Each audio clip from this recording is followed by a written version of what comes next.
Les nations de Géog et Magog. La prophétie énigmatique d'Ézéchiel. Imaginez un brouillard épais s'élevant comme une tempête sur les montagnes d'Israël. Une masse sombre d'armées venues du nord s'avançant inexorablement. Des millions de soldats, des milliers de chars, un bruit assourdissant de sabots et d'armes. Israël, en apparence prospère et en sécurité, semble condamné face à cette force écrasante. Pourtant, au moment où tout espoir semble perdu, le ciel lui-même s'ouvre. Cette vision apocalyptique n'est pas tirée d'un roman fantastique moderne. Elle a été écrite il y a plus de 2500 ans par un prophète en exil, décrivant ce qu'il voyait pour les temps lointains. Une prophétie si détaillée et si troublante qu'elle continue de fasciner et d'intriguer les lecteurs à travers les âges. Parmi les prophéties les plus remarquables mais aussi les plus difficiles à comprendre des textes bibliques, les chapitres 38 et 39 d'Ézéchiel occupent une place particulière. Ces passages décrivent une invasion massive contre Israël dans les derniers jours, menée par une figure mystérieuse appelée Géog du pays de Magog. Cette prophétie évoque une coalition puissante qui déferlera sur Israël comme une tempête, recouvrant le pays comme un nuage. Pourtant, au moment où Israël semblera condamné, Dieu lui-même interviendra de façon spectaculaire. Qui sont exactement Géog et Magog? Que représentent-ils? Quand cette invasion pourrait-elle se produire? Et pourquoi cette prophétie ancienne garde-t-elle une telle résonance dans notre monde contemporain? Plongeons ensemble dans cette fascinante prophétie d'Ézéchiel pour explorer non seulement sa signification historique, mais aussi sa pertinence troublante pour notre époque. La vision prophétique. Avant d'aborder directement les chapitres concernant Géog et Magog, il est essentiel de comprendre le contexte dans lequel cette révélation a été donnée.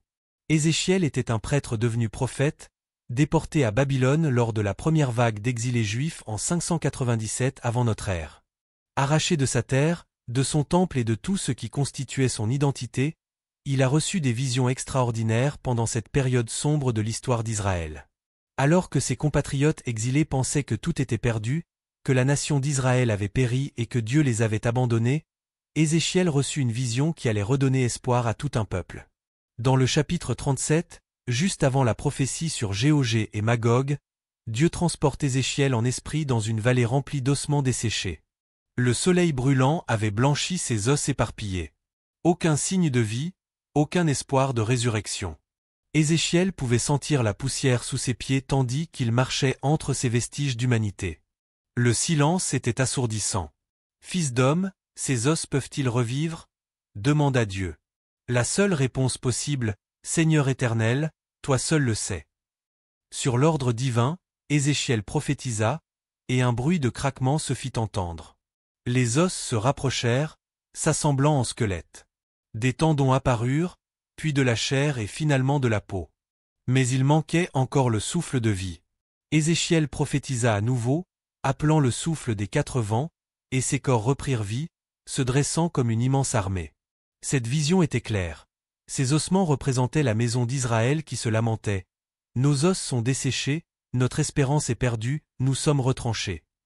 Mais Dieu promettait de rouvrir leurs sépulcres, de les ramener sur leur terre, et de mettre son esprit en eux pour qu'ils revivent.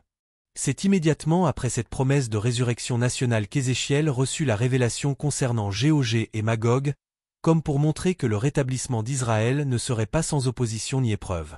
Cette séquence n'est pas insignifiante, la renaissance précède l'épreuve, qui elle-même précède la délivrance divine. Écoutons les paroles même d'Ézéchiel dans le chapitre 38, versets 8 à 16. « Après bien des jours, tu seras à mon service. Dans les dernières années, tu marcheras contre le pays dont les habitants, échappés à l'épée, auront été rassemblés d'entre plusieurs peuples sur les montagnes d'Israël longtemps désertes. Retirés du milieu des peuples, ils seront tous en sécurité dans leur demeure. Tu monteras, tu t'avanceras comme une tempête, tu seras comme une nuée qui couvre le pays, toi et toutes tes troupes, et les nombreux peuples avec toi. Ainsi parle le Seigneur, l'Éternel. En ce jour-là, des pensées s'élèveront dans ton cœur, et tu formeras de mauvais desseins. Tu diras, je monterai contre un pays ouvert, je fonderai sur des hommes tranquilles, en sécurité dans leur demeure, tous habitants des villes sans murailles, sans verrou ni porte. J'irai faire du butin et me livrer au pillage, porter la main sur des ruines maintenant habitées, sur un peuple recueilli du milieu des nations, ayant des troupeaux et des propriétés, et occupant les lieux élevés du pays. Séba et Dédan, les marchands de Tarsis et tous leurs lionceaux, te diront, viens-tu pour faire du butin? Est-ce pour piller que tu as assemblé ta multitude, pour emporter de l'argent et de l'or, pour prendre des troupeaux et des biens, pour faire un grand butin? C'est pourquoi prophétise, fils de l'homme, et dis à Géogé. Ainsi parle le Seigneur, l'Éternel, oui, le jour où mon peuple d'Israël vivra en sécurité, tu le sauras. Alors tu partiras de ton pays, des extrémités du septentrion, toi et de nombreux peuples avec toi, tous montés sur des chevaux, une grande multitude, une armée puissante. Tu t'avanceras contre mon peuple d'Israël, comme une nuée qui va couvrir le pays. Dans les derniers jours, je te ferai marcher contre mon pays, afin que les nations me connaissent, quand je serai sanctifié par toi sous leurs yeux, ô Géogé. L'identité de Géogé demeure mystérieuse. La Bible le présente comme le chef du pays de Magog, prince de Rosh, de Méchec et de Tubal. Ces noms correspondent probablement à des peuples antiques du Nord, peut-être des régions qui correspondent aujourd'hui à la Russie, à la Turquie et aux pays caucasiens. Le texte précise que Géogé sera accompagné par plusieurs nations alliées, formant une coalition formidable contre Israël. Le moment de cette invasion est clairement indiqué comme les derniers jours ou les dernières années, une période où Israël sera revenu d'exil, vivant en sécurité dans son pays après avoir été dispersé parmi les nations. Ce détail est frappant car pendant près de 2 millénaires, Israël n'existait pas comme nation indépendante. Ce n'est qu'en 1948 que l'État moderne d'Israël fut établi, rassemblant des Juifs d'entre plusieurs peuples, exactement comme le décrit la prophétie. Plus remarquable encore, Ézéchiel décrit Israël comme vivant sans murailles, sans verrou ni porte, une description qui pourrait sembler inadaptée à l'Israël moderne entouré de barrières de sécurité. Mais dans le contexte de l'Antiquité, où chaque ville était fortifiée par nécessité, cette description évoque une nation moderne avec des villes ouvertes, confiante dans sa sécurité relative malgré les menaces environnantes. L'invasion de Géogé et la réponse divine. Les motivations de Géogé sont clairement exposées. Ce n'est pas simplement une guerre idéologique ou religieuse, mais une invasion motivée par la cupidité et le désir de pillage. J'irai faire du butin et me livrer au pillage, déclare Géogé. Israël, prospère et paisible, devient une cible tentante pour cette coalition du Nord. Ce qui est particulièrement frappant dans cette prophétie, c'est que Dieu lui-même semble orchestrer ces événements. Le texte affirme que Dieu mettra des crochets dans les mâchoires de Géogé et le conduira avec toute son armée. Cette formulation évoque l'image d'un pêcheur manipulant un grand poisson, ou d'un cavalier contrôlant un cheval avec une bride. Géogé pense agir selon sa propre volonté, mais en réalité, il est un instrument dans un plan divin plus vaste. Ézéchiel 38, versets 4 à 6, décrit ainsi les alliés de Géogé. Je t'entraînerai, je mettrai une boucle à tes mâchoires, je te ferai sortir, toi et toute ton armée, chevaux et cavaliers, tous parfaitement équipés, grande multitude portant le grand et le petit bouclier, tous maniant l'épée. Ceux de Perse, d'Éthiopie et de Peus sont avec eux, tous portant le bouclier et le casque. Gomé et toutes ses troupes, la maison de Togarma, des extrémités du septentrion, et toutes ses troupes, peuples nombreux qui sont avec toi. Cette alliance comprend des nations du Nord, possiblement des régions de l'actuelle Russie et Turquie, de l'Est, Perse, aujourd'hui l'Iran, et du Sud, Éthiopie et Peus, région d'Afrique. C'est une coalition mondiale, unifiée dans son opposition à Israël. Mais au moment même où cette immense armée déferlera sur les montagnes d'Israël, quand tout semblera perdu pour la petite nation, Dieu interviendra de façon spectaculaire. Écoutons Ézéchiel 38, versets 19 à 23. Je le déclare dans ma jalousie et dans le feu de ma colère. En ce jour-là, il y aura un grand tumulte dans le pays d'Israël. Les poissons de la mer et les oiseaux du ciel trembleront devant moi, ainsi que les bêtes des champs et tous les reptiles qui rampent sur la terre, et tous les hommes qui sont à la surface de la terre. Les montagnes s'écrouleront, les parois des rochers tomberont, et toutes les murailles s'abattront. J'appellerai l'épée contre lui sur toutes mes montagnes, dit le Seigneur, l'Éternel. L'épée de chacun se tournera contre son frère. J'exercerai mes jugements contre lui par la peste et par le sang, par une pluie violente et par des grêlons. Je ferai pleuvoir le feu et le soufre sur lui et sur ses troupes, et sur les peuples nombreux qui seront avec lui. Je manifesterai ma grandeur et ma sainteté, je me ferai connaître aux yeux de la multitude des nations, et elles sauront que je suis l'Éternel. L'intervention divine est décrite en termes d'un cataclysme naturel d'une ampleur sans précédent. Tremblements de terre, pluie diluvienne, grêle, feu et soufre tombant du ciel. Ces descriptions évoquent à la fois les plaies d'Égypte et la destruction de Sodome et Gomorrhe. De plus, Dieu provoquera une confusion parmi les envahisseurs, les amenant à s'entretuer. On peut presque imaginer la scène, des millions de soldats avançant avec confiance à travers les plaines d'Israël, leurs armes brillant au soleil, leurs étendards flottant dans le vent. Sodain, Lucille es obscurcit. Un grondement sourd secoue la terre. Les chevaux s'agitent nerveusement. Le sol commence à trembler, d'abord légèrement, puis avec une violence croissante. Des fissures apparaissent, avalant hommes et matériel. Le ciel devient noir comme l'encre, illuminé seulement par des éclairs aveuglants. Une pluie de grêlons massifs s'abat sur l'armée, écrasant casques et boucliers. Dans la panique et la confusion, les soldats se retournent les uns contre les autres, incapables de distinguer amis et ennemis dans le chaos. Le chapitre 39 d'Ézéchiel poursuit cette description apocalyptique, détaillant les conséquences de cette intervention divine. L'armée de Géogé sera totalement anéantie, ses armes devenant un combustible pour Israël pendant 7 ans. Il faudra 7 mois pour enterrer tous les morts, et une vallée entière sera consacrée à ce macabre cimetière, appelé vallée de Hamon-Géogé, la multitude de Géogé. Le prophète déclare dans Ézéchiel 39, versets 1 à 6, « Et toi, fils de l'homme, prophétise contre Géogé. Tu diras, ainsi parle le Seigneur, l'Éternel, voici, j'en veux à toi, Géogé, prince de Roche, de Méchec et de Tubal. Je t'entraînerai, je te conduirai, je te ferai monter des extrémités du septentrion, et je t'amènerai sur les montagnes d'Israël. Je briserai ton arc dans ta main gauche, et je ferai tomber tes flèches de ta main droite. Tu tomberas sur les montagnes d'Israël, toi et toutes tes troupes, et les peuples qui seront avec toi. Je te donne en pâture aux oiseaux de proie, à tout ce qui a des ailes, et aux bêtes des champs. Tu tomberas sur la face de la terre, car j'ai parlé, dit le Seigneur, l'Éternel. J'enverrai le feu dans Magog, et parmi ceux qui habitent en sécurité les îles, et ils sauront que je suis l'Éternel. La défaite de Géogé sera si complète, si dévastatrice, que Dieu invite même les oiseaux de proie et les bêtes sauvages à venir se rassasier de la chair des guerriers tombés. Cette image saisissante, reprise plus tard dans l'Apocalypse, symbolise le jugement total et l'humiliation des ennemis de Dieu. Signification historique et théologique. Au-delà du récit dramatique, cette prophétie revêt une profonde signification théologique. Dieu révèle clairement son objectif à travers ces événements. Je manifesterai ma grandeur et ma sainteté, je me ferai connaître aux yeux de la multitude des nations, et elles sauront que je suis l'Éternel.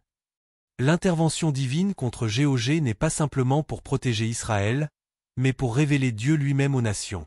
Dans un monde qui a largement oublié ou rejeté le Créateur, cette manifestation spectaculaire de puissance divine sera indéniable.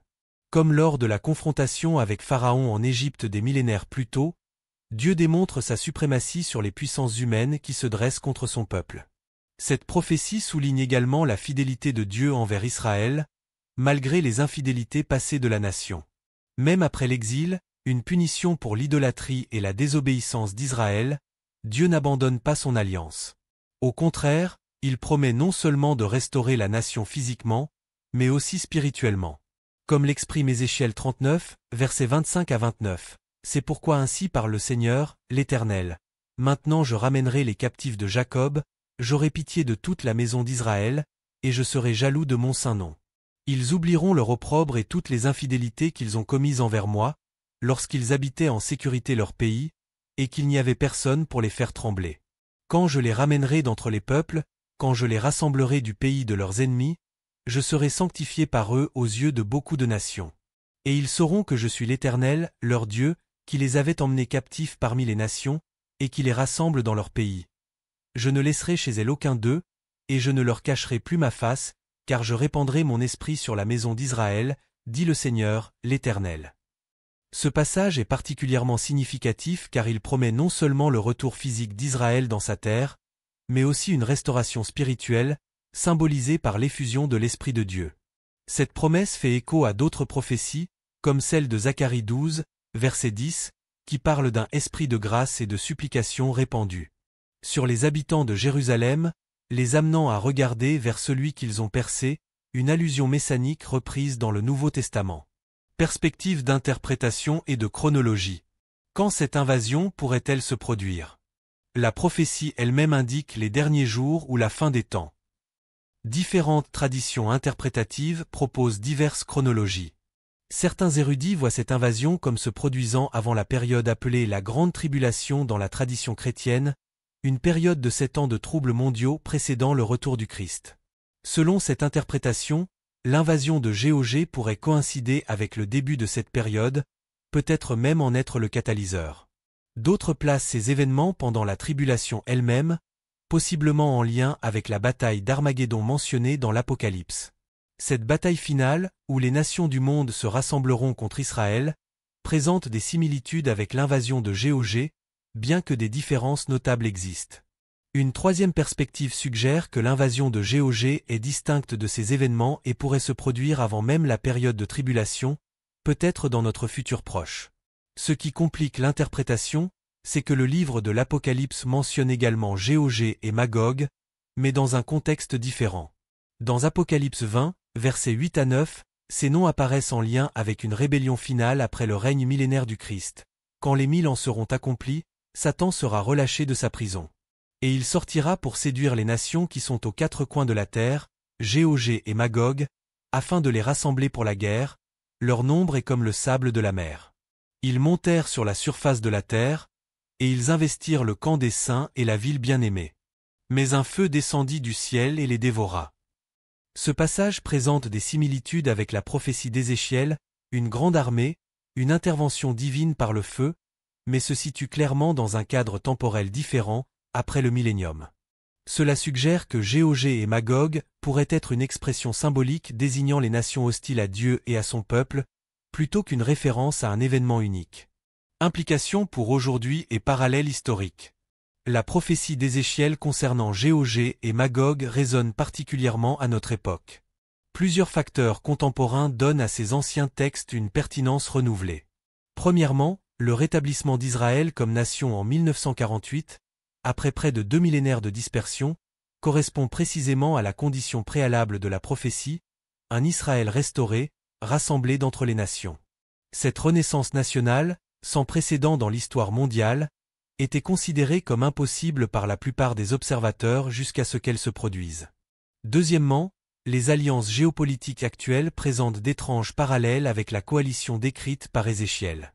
La Russie, potentiellement liée à Rosh, l'Iran, anciennement la Perse, la Turquie, possiblement liée à Togarma ou Gomé, et diverses nations africaines maintiennent aujourd'hui des relations tendues avec Israël et des alliances entre elles qui auraient été impensables il y a quelques décennies. Troisièmement, la découverte de vastes réserves de gaz naturel au large des côtes israéliennes a transformé l'économie du pays et pourrait constituer précisément le type de richesse qui susciterait la convoitise décrite dans la prophétie.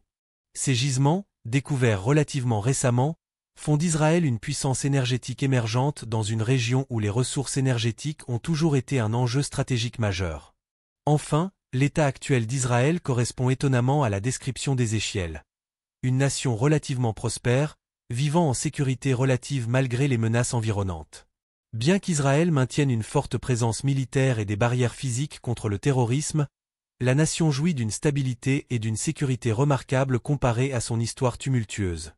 Ces parallèles ne prouvent pas nécessairement que l'invasion de Géorgie est imminente, mais ils illustrent comment des prophéties anciennes peuvent soudainement acquérir une nouvelle pertinence à la lumière des développements contemporains. Le symbolisme dans la prophétie de Géorgie et Magog. Au-delà de l'interprétation littérale, la prophétie de Géorgie et Magog est riche en symbolisme théologique. Cette histoire représente l'affrontement éternel entre les forces qui s'opposent à Dieu et sa volonté souveraine. L'invasion massive venant du nord évoque les nombreuses invasions historiques qu'Israël a subies au cours de son histoire, assyriens, babyloniens, séleucides, romains, tout en les transcendant dans une confrontation finale et définitive. Le nord, dans la symbolique biblique, est souvent associé à la menace et au jugement, car, historiquement, les envahisseurs d'Israël venaient généralement par le nord, la Méditerranée bloquant l'ouest et le désert rendant difficiles les approches par le sud et l'est. Le nombre 7, qui apparaît à plusieurs reprises dans la prophétie, 7 mois pour enterrer les morts, 7 ans pour brûler les armes, est chargé de signification dans la tradition biblique. Ce nombre symbolise la perfection et l'achèvement d'un cycle divin. Son utilisation suggère que ces événements représentent une conclusion définitive, Un règlement de compte final entre Dieu et les forces qui s'opposent à lui. Les armes transformées en combustible pendant 7 ans évoquent le célèbre passage d'Ésaïe 2, verset 4, « De leurs glaives ils forgeront des hoyaux, et de leurs lances des serpes. » Cette image de transformation des instruments de guerre en outils de paix et de prospérité symbolise l'avènement d'une ère nouvelle, où la violence cède la place à l'harmonie sous la souveraineté divine. L'intervention spectaculaire de Dieu, sans que les Israélites n'aient à combattre, rappelle d'autres moments cruciaux de l'histoire biblique.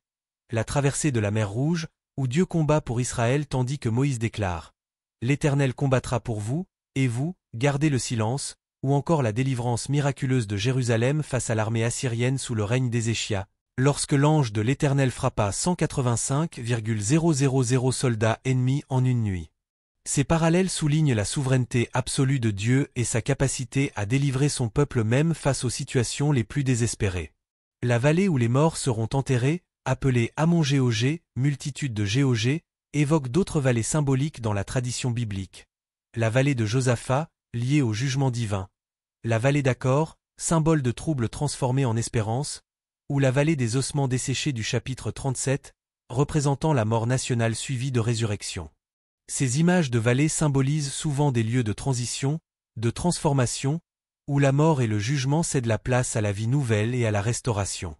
La résistance continue et la restauration finale d'Israël. Un aspect frappant de l'histoire biblique d'Israël est le motif récurrent de résistance, chute et restauration. Depuis l'exode d'Égypte jusqu'à l'établissement dans la terre promise, depuis l'exil babylonien jusqu'au retour sous Cyrus, et maintenant depuis la dispersion mondiale jusqu'au rétablissement moderne, Israël démontre une résilience extraordinaire que les prophètes attribuent non aux capacités humaines mais à la fidélité divine. L'apôtre Paul, écrivant au 1er siècle de notre ère, alors qu'Israël était sous domination romaine et que le temple allait bientôt être détruit, maintient cette perspective théologique de l'avenir d'Israël. Dans sa lettre aux Romains, il développe l'idée que l'endurcissement partiel d'Israël est temporaire et cédera finalement la place à une restauration spirituelle complète. Dans Romains 11, verset 25, Paul écrit « Car je ne veux pas, frères, que vous ignoriez ce mystère, afin que vous ne vous regardiez point comme sages. Une partie d'Israël est tombée dans l'endurcissement, jusqu'à ce que la totalité des païens soit entrée. » Cette perspective théologique, enracinée dans les prophéties anciennes, voit l'histoire d'Israël comme un drame divin en plusieurs actes, dont la conclusion glorieuse est la restauration complète de la nation, non seulement physiquement mais spirituellement. La prophétie d'Ézéchiel 39, verset 29, « Et je ne leur cacherai plus ma face, car je répandrai mon esprit sur la maison d'Israël », fait écho à d'autres promesses prophétiques concernant une transformation spirituelle de la nation.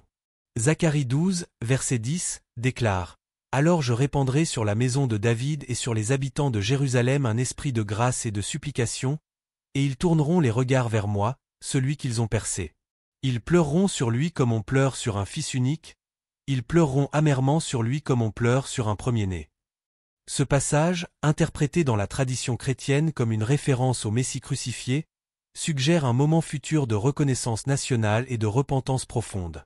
Zacharie poursuit au chapitre 13, verset 1. « En ce jour-là, une source sera ouverte pour la maison de David et les habitants de Jérusalem, pour le péché et pour l'impureté. » Ces prophéties dépeignent une transformation spirituelle qui va au-delà de la simple restauration politique ou territoriale. Elles envisagent une réconciliation profonde entre Dieu et son peuple, une nouvelle alliance caractérisée non par l'observance extérieure mais par une transformation intérieure. Perspectives théologiques diverses. Il est important de reconnaître que différentes traditions religieuses interprètent ces prophéties de manière diverse. La tradition juive, la tradition chrétienne et même les différentes branches au sein de ces traditions proposent des lectures variées de ces textes énigmatiques. Dans la tradition juive, l'accent est souvent mis sur la promesse de restauration nationale et de délivrance divine face aux ennemis d'Israël. Cette interprétation voit dans Géogé et Magog un symbole des nations hostiles qui se sont opposées à Israël tout au long de l'histoire, et dont la défaite finale marquera l'avènement de l'ère messianique. Dans certaines interprétations chrétiennes évangéliques, la prophétie est vue comme un événement littéral qui se produira dans notre avenir proche, possiblement comme prélude aux événements eschatologiques décrits dans le Nouveau Testament. Cette lecture tend à identifier spécifiquement les nations modernes avec les peuples anciens mentionnés par Ézéchiel. D'autres traditions chrétiennes adoptent une approche plus allégorique, voyant dans Gog et Magog des symboles des forces spirituelles maléfiques qui s'opposent au plan de Dieu tout au long de l'histoire humaine. Dans cette perspective, le combat décrit par Ézéchiel représente la lutte éternelle entre le bien et le mal, qui culminera dans la victoire finale de Dieu. Certains érudits bibliques modernes suggèrent que ces prophéties étaient initialement adressées aux contemporains d'Ézéchiel et faisaient référence à des menaces géopolitiques de leur époque, tout en reconnaissant que le langage symbolique et apocalyptique permet des applications plus larges à travers l'histoire. Ces différentes lectures ne s'excluent pas nécessairement mutuellement. La richesse de la prophétie biblique réside précisément dans sa capacité à fonctionner à plusieurs niveaux simultanément, historique, symbolique, eschatologique, offrant des perspectives pertinentes pour chaque génération tout en pointant vers une résolution ultime. Résonance dans l'Apocalypse.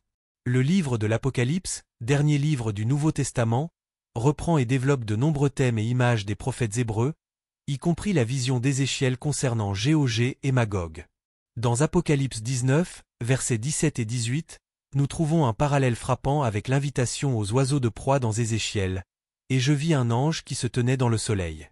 Et il cria d'une voix forte, disant à tous les oiseaux qui volaient par le milieu du ciel, « Venez, rassemblez-vous pour le grand festin de Dieu, afin de manger la chair des rois, la chair des chefs militaires, la chair des puissants, la chair des chevaux et de ceux qui les montent, la chair de tous, libres et esclaves, petits et grands. » Plus explicitement, dans Apocalypse 20, versets 7 à 10, les noms de Gog et Magog réapparaissent. Quand les 1000 ans seront accomplis, Satan sera relâché de sa prison. Et il sortira pour séduire les nations qui sont aux quatre coins de la terre, Gog et Magog, afin de les rassembler pour la guerre, leur nombre est comme le sable de la mer. Et ils montèrent sur la surface de la terre, et ils investirent le camp des saints et la ville bien-aimée. Mais un feu descendit du ciel, et les dévora. Et le diable, qui les séduisait, fut jeté dans l'étang de feu et de soufre, où sont la bête et le faux prophète. Et ils seront tourmentés jour et nuit, au siècle des siècles. Cette reprise des noms de Gog et Magog dans l'Apocalypse a conduit certains interprètes à voir ces passages comme des références au même événement. Cependant, le contexte temporel clairement différent, l'invasion d'Ézéchiel se produisant avant ou pendant la tribulation, tandis que celle de l'Apocalypse survient après le millénium, suggère qu'il s'agit d'événements distincts qui partagent une symbolique commune. Cette réutilisation de noms et de symboles illustre comment la tradition apocalyptique biblique fonctionne souvent par écho et résonance, créant un réseau complexe de significations où des motifs similaires réapparaissent dans différents contextes, chacun éclairant les autres. Dans les deux cas, ces visions apocalyptiques affirment la souveraineté ultime de Dieu face aux puissances humaines et spirituelles qui s'opposent à lui. Elles proclament que, malgré les apparences temporaires de victoire du mal, le jugement divin est certain et la victoire finale appartient à Dieu et à son peuple fidèle. Réflexion pour aujourd'hui. Que pouvons-nous tirer de cette prophétie énigmatique pour notre vie contemporaine, indépendamment de notre interprétation précise de sa chronologie ou de son accomplissement? Premièrement, la prophétie de Gog et Magog nous rappelle que l'histoire n'est pas un processus aléatoire ou cyclique, mais se dirige vers une conclusion significative. Cette perspective téléologique contraste fortement avec les visions contemporaines de l'histoire comme un processus sans but ni sens ultime. Deuxièmement, ces chapitres affirment la souveraineté de Dieu même face aux puissances mondiales les plus formidables. Quelles que soient les alliances qui se forment contre son peuple, quelle que soit leur supériorité apparente en nombre ou en armement, le dernier mot appartient toujours à Dieu. Cette assurance a soutenu les croyants à travers des siècles de persécution et d'adversité. Troisièmement, la prophétie souligne l'importance persistante d'Israël dans le plan divin. Contrairement aux affirmations de certaines théologies qui considèrent qu'Israël a été remplacé ou rendu obsolète dans l'économie divine, Ézéchiel décrit un Dieu qui reste fidèle à ses promesses envers la nation qu'il a choisie, tout en étendant sa grâce et sa révélation à toutes les nations. Quatrièmement, cette vision nous encourage à regarder au-delà des apparences et des calculs purement humains. Dans un monde où la puissance militaire, économique et politique semblent déterminer le cours des événements, Ézéchiel nous rappelle qu'une réalité spirituelle plus profonde est à l'œuvre, et que les équations du pouvoir peuvent être radicalement réécrites par l'intervention divine. Enfin, la promesse finale d'une effusion de l'Esprit sur la maison d'Israël nous rappelle que le but ultime de Dieu n'est pas simplement la préservation physique ou la victoire militaire, mais une transformation spirituelle profonde et une relation restaurée. Cette promesse s'étend, dans la perspective chrétienne, à tous ceux qui sont réconciliés avec Dieu, qu'il soit juif ou gentil. Conclusion. Un message d'espoir et de souveraineté. La prophétie d'Ézéchiel concernant Gog et Magog demeure l'une des visions les plus provocantes et énigmatiques de la Bible.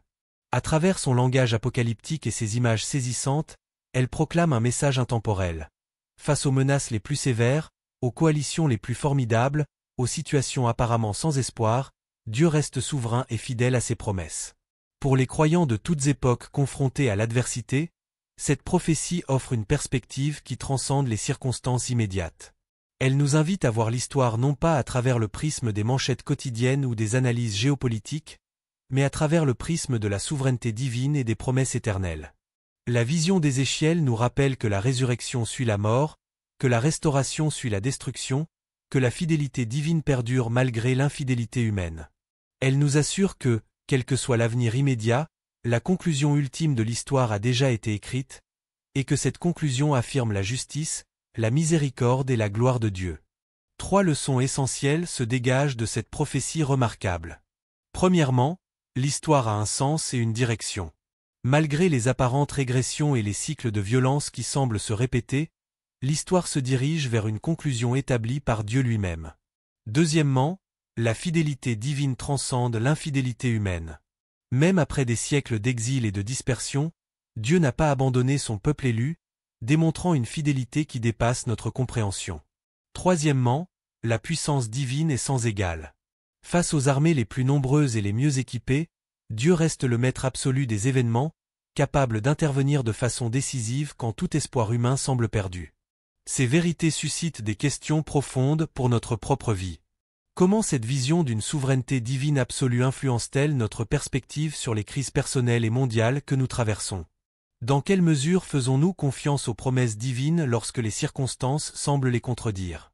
Comment notre compréhension de la fidélité de Dieu envers Israël façonne-t-elle notre vision de sa fidélité envers nous dans nos propres luttes ?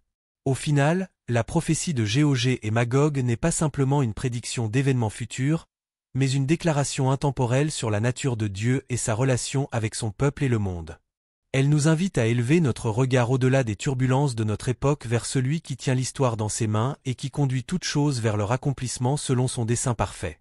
À travers la défaite de Gog et de ses alliés, Dieu révélera sa sainteté non seulement à Israël mais au monde entier. Chaque genou fléchira, chaque langue confessera qu'il est Seigneur. Trouvons du réconfort dans ces prophéties. Elles nous rappellent que, peu importe à quel point les circonstances peuvent sembler désespérées, Dieu reste aux commandes. Ses plans prévaudront et ses promesses s'accompliront. Faisons-lui confiance, sachant que celui qui a promis est fidèle et qu'il accomplira tout ce qu'il a annoncé. Merci d'avoir suivi cette exploration de l'une des prophéties les plus fascinantes de la Bible. Si vous avez trouvé ce contenu enrichissant, je vous invite à partager vos réflexions personnelles dans les commentaires. Quelle perspective nouvelle avez-vous acquise sur cette prophétie ? Comment ces vérités anciennes résonnent-elles dans votre vie ? Aujourd'hui, n'oubliez pas de vous abonner à notre chaîne Histoire biblique pour découvrir d'autres explorations approfondies des récits qui ont façonné notre héritage spirituel depuis des millénaires.